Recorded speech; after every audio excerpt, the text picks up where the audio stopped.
Zee 24 तास एक पाऊल पुढे।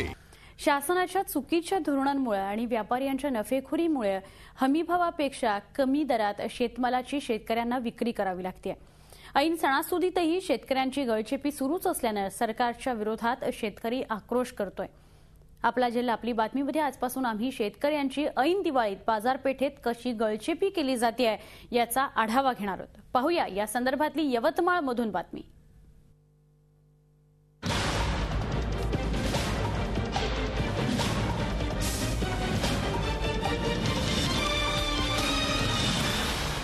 भारत हा कृषीप्रधान देश आहे, परंतु कृषीप्रधान देशाला जी कृषीले महत्व आहे त्या कृषीतून निघण्याला धान्याला महत्व मला तर वाटत नाही। मी आज युवा कास्तकार आहे, परंतु त्या धान्याला देखील ते पाहिजे त्या प्रमाणात असं महत्व मिळालेलं नाही आहे। मिळालं ते केवळ फक्त शेतकऱ्याच्या पासून गेल्यानंतरच। शेतकऱ्याच्या हाती जोपर्यंत राहते तोपर्यंत शेतकऱ्याच्या हाती ते धान्याला बिलकुल मालाला भाव मिळत नाही, काहीच नाही।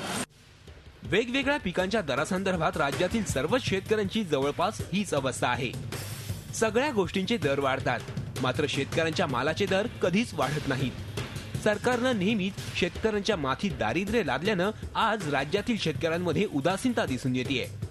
यवतमाळमधील शेतकऱ्यांनी यंदा मोठ्या कष्टानं सोयाबीनचं उत्पादन घेतलं, मात्र सणासुदीला सोयाबीन बाजारात आणताच भाव गडगडले आणि 5,000 रुपयांहून ते सरळ 3 ते 2,500 रुपयांवर येऊन ठेपले। आज 3,000 रुपयाच्या खाली भाव आहे। याच्यापेक्षा जर वाईट माल असला त्याला काल त्यांनी चांगले भाव दिले, पण आज एवढ्या चांगल्या क्वालिटीच्या मालालाही ते आज भाव देऊ शकले नाही। म्हणजे हे शेतकऱ्याची एकदम नस धरून त्याला ऑक्सिजनवर ठेवण्याचे या लोकांनी प्रयत्न चालवलेले आहेत। उत्पादन खर्चाच्या तुलनेत शेतीमालाला भाव मिळत नसल्यानं शेतकरी अधिकच कर्जबाजारी होत चाललाय। आता बाजार समितीत मोठ्या प्रमाणात सोयाबीनची आवक वाढू लागली आहे। चांगला भाव मिळेल या आशेनं शेतकरी 3 ते 4 दिवसांपासून रात्र जागून बाजार समितीतच मुक्कामाला आहे। मात्र शेतकऱ्यांच्या उत्तम दर्जाच्या मालालाही मातीमोल किंमत दिली जातीये। कालपर्यंत सोयाबीनचे भाव 3200 होते, आज खटकन 2900वर आले। पुन्हा इथं व्यापाऱ्यांची घ्यायला सुद्धा इथं व्यापाऱ्यांची तयारी नाही।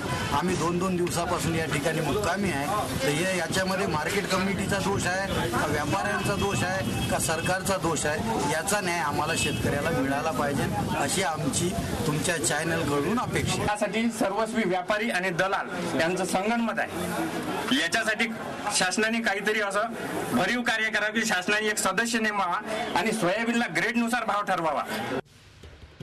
राज्यातच नव्हे तर देशातही सोयाबीन, मूग आणि उडदाच्या उत्पादनात घट येत असल्याने राज्यातील शेतकऱ्यांना किमान हमी दर मिळणं अपेक्षित होतं।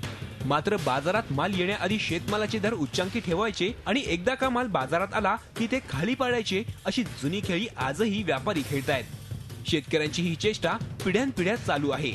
भ्रष्टाचारामुळे महागाईत वाढ होत असली तरी शेतमालाचे दर गेल्या अनेक वर्षांपासून जशास तसेच आहेत।